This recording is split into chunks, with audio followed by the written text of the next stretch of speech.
the Alteration of Terrain Bureau. I have an opening statement that I'd like to read. It's Wednesday, October 15th, 2025 at 2:04 p.m. This hearing is being held to receive public comments on the proposed amendments by the Department of Environmental Services on the AOT rules Env-Wq 1500.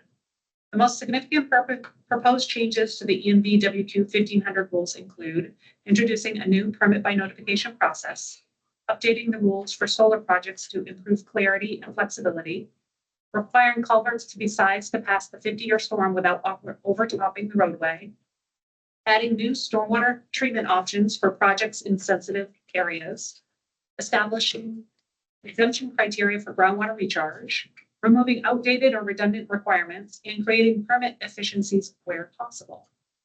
The rulemaking notice for these rules was published in the New Hampshire Rulemaking Register on September 18, 2025 as notice number 2025-205 and were posted on the department's website. This hearing is being held on the date and time and location indicated in those notices. This hearing is being held in person as well as remote access. Remote access is via Microsoft Teams to allow increased access for everyone interested in the public hearing rulemaking process. This hearing is being recorded. During this hearing, we are only receiving comments and taking clarifying questions.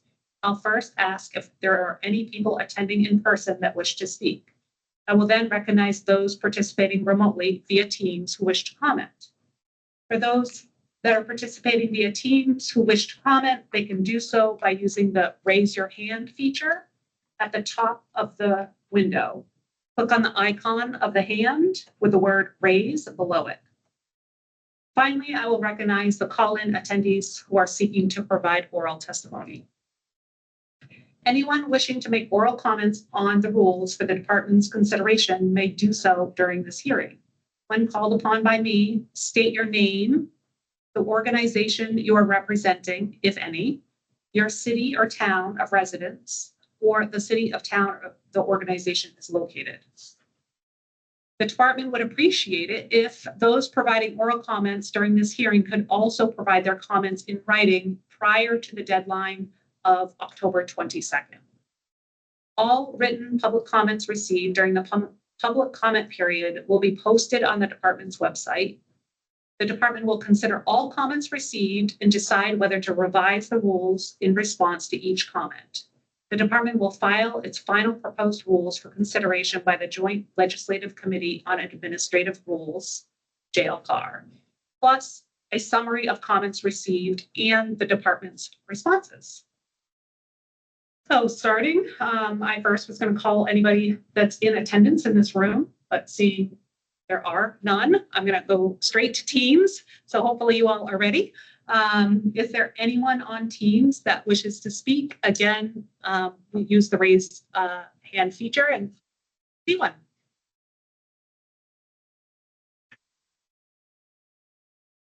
So we're working to unmute you. Hold on one second. And just as a reminder, when you are unmuted, state your name, your organization, if you're representing any, the city or town you're located in, or where your organization is located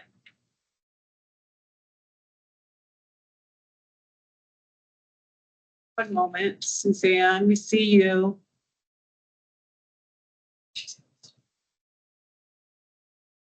Suzanne, I think you can speak if you unmute yourself.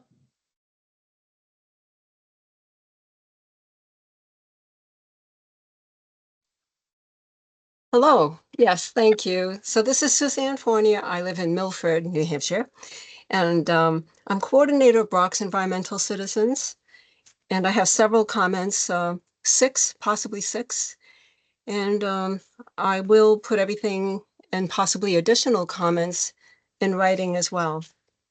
Okay, so starting on page 19 of the IEP, that refers to 1503.07B for boy. That has to do with the data check. So this rule relies solely on a data check letter for screening for T&E wildlife species.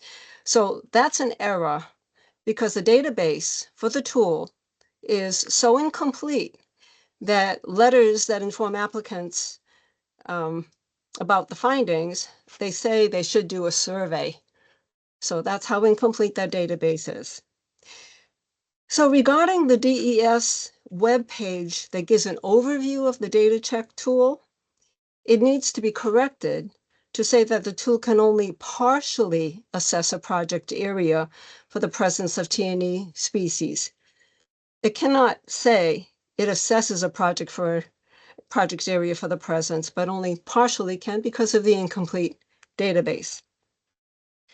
So going on, to more completely assess, then you need additional screening tools. I suggest two of them. So one of them is the Wildlife Action Plan maps. They're great tools. They show, for example, the rare habitat types. They also show the highest ranked wildlife habitats in the state and in the region where the project occurs. The Wildlife Action Plan maps ought to be incorporated in the rules for screening alongside the data check tool. I think that's easy enough to do.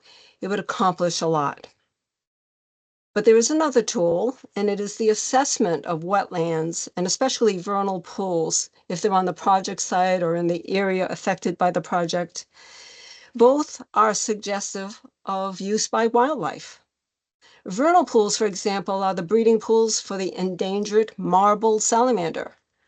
Not to look for this species in the vernal pools is negligence.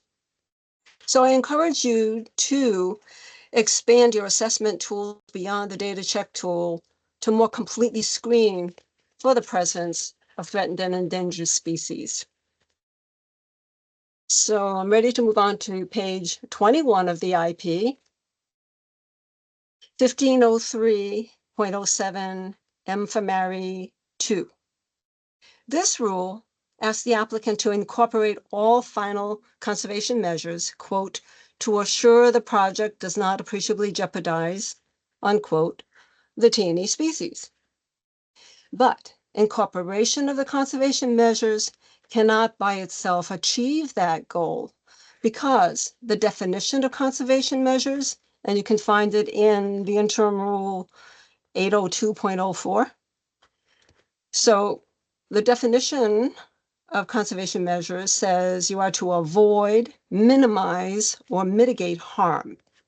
It does not support the conclusion that the project does not appreciably jeopardize the T&E species. The conservation measures do not eliminate all harm, so the impact of the remaining harm is a question to be assessed by Fish and Game species biologists over there in the Fish and Game Department, Non-Game and Endangered Wildlife Program. Only then can a project be assured not to appreciably jeopardize T&E species. Okay, moving on to my next comment, still on page 21 of the IP, 1503.08 A for Apple. This rule, again, like earlier, relies solely on the data check tool results. So it can only partially assess the presence of T&E. Other screening tools are needed that I mentioned, so this needs to be fixed. Moving on, still page 21 of the IP, 1503.08 A for Apple again. The rule suggests that an ecological review will assure that the project does not appreciably jeopardize the T&E species. But the definition of ecological review says nothing about it. But it does assure that the department will issue permits. If you read the definition, it says it will assure permitting. So not assuring that there's no appreciable jeopardy to species. So that definition needs to be fixed. So moving on, IP page 31, it's 1503.19 H for Harry. The rule wrongly implies that if the applicant incorporates all of the conservation measures, then the project is assured not to appreciably jeopardize the T&E species. That's a leap.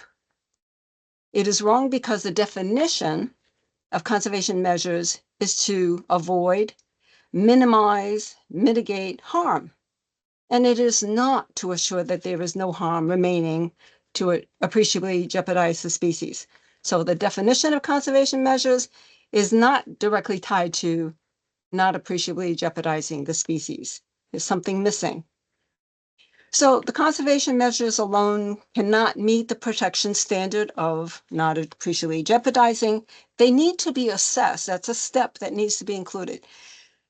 The conservation measures need to be assessed, the whole final list of conservation measures, by fish and game species biologists who can determine if the standard, if the standard is being met to not appreciably jeopardize the species.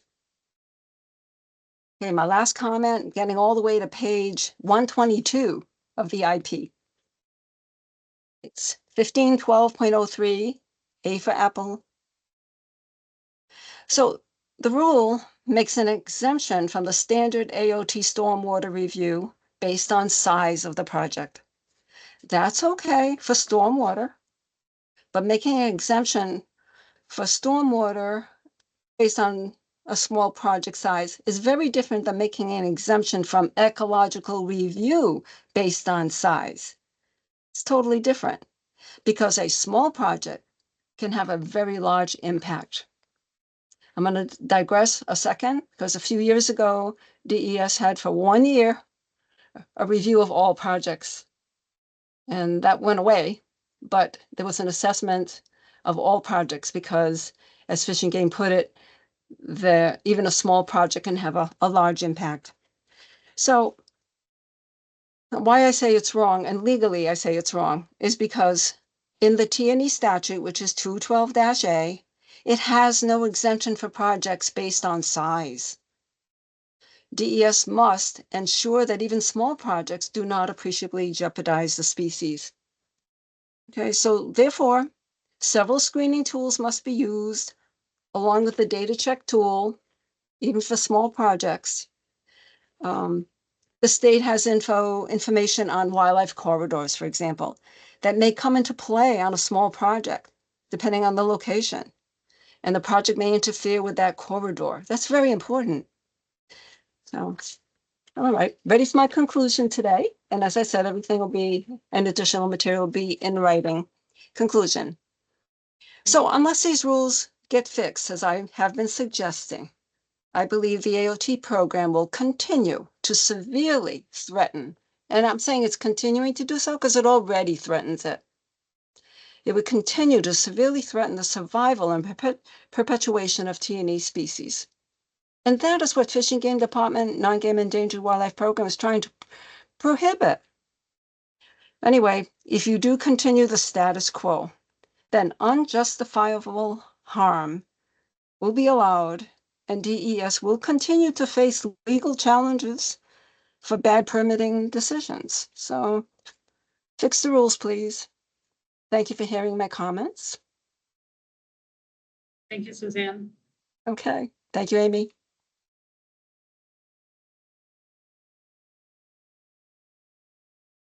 So as a reminder, just to use that raise your hand feature if you would like to make any comments.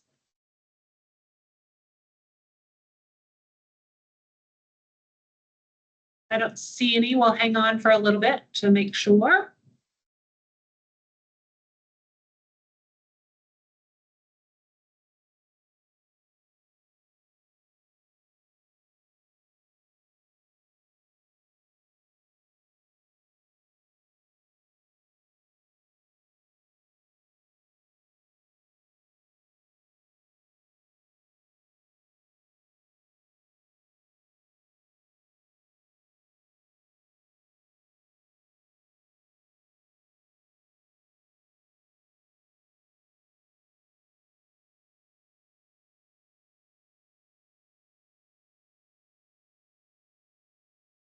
And still seeing none.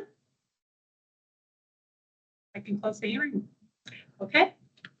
So I'm ending this hearing. I have just a statement that I'd like to quickly read. Seeing no one else who wishes to comment, this hearing is hereby closed. I remind you that written comments can be submitted on or before Wednesday, October 22nd, 2025, per the rulemaking notice. And thank you all for listening in and participating. I appreciate it. This hearing is closed.